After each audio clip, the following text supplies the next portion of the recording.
योगांश studio की नई जानकारी पाने के लिए सब्सक्राइब करें और घंटी को दबाना न भूलें। तो लीजिए सुनिए अशोक विश्वकर्मा के स्वर में ये गीत।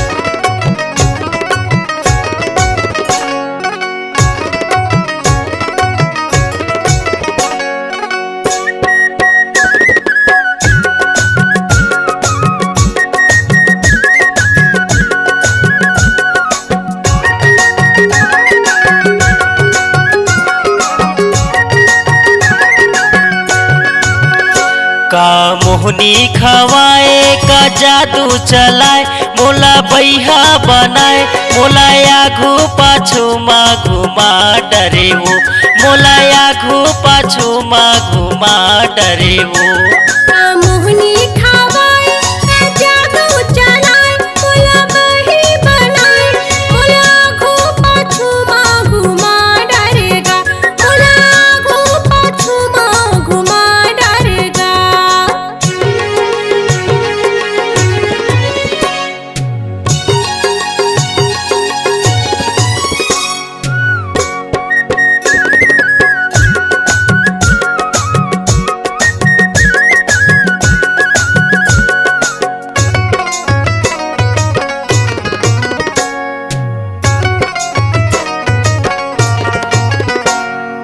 रतिहा के चांदनी माँ चंदा कस एक हस जैसे माते दरुआ के आखिरी तय पेक हस।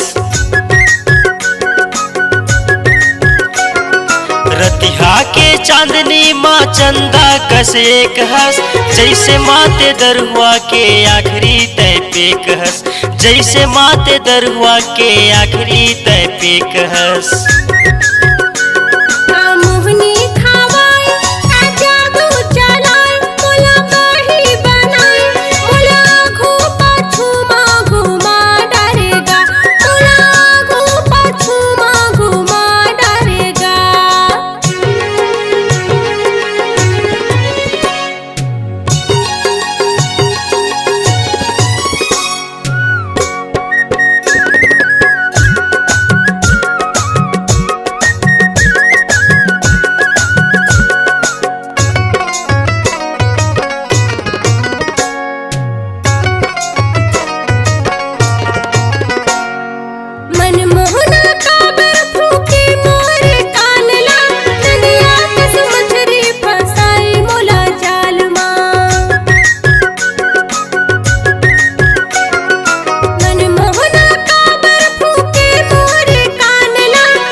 खवाए का जादू चलाए मोला बैहा बनाए मोला आघू पाछू मा घुमा डरे हो मोला आघू पाछू मा घुमा डरे हो।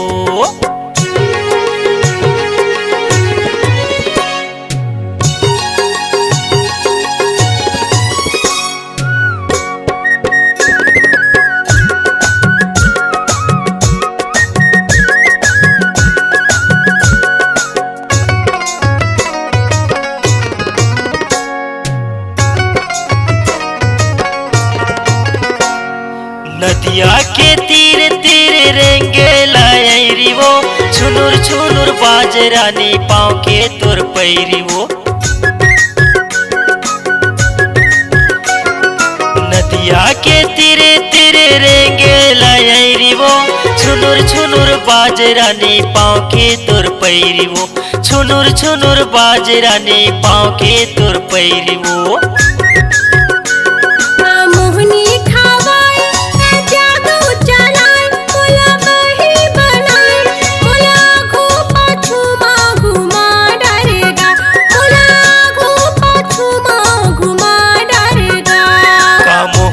खवाए का जादू चलाए मोला बैहा बनाए मोला आघू पाछू मा घुमा डरे हो मोला आघू पाछू मा घुमा डरेगा मोला आघू पाछू मा घुमा डरे हो मोला आघू पाछू मा घुमा डरेगा मोला आघू पाछू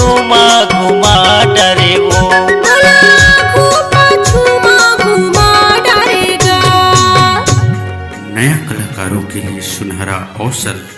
अपने मखमली आवाज को नई आयाम देना चाहते हैं तो चले आइए योगांश रिकॉर्डिंग स्टूडियो। हमारा संपर्क नंबर है 96 85 88 0366।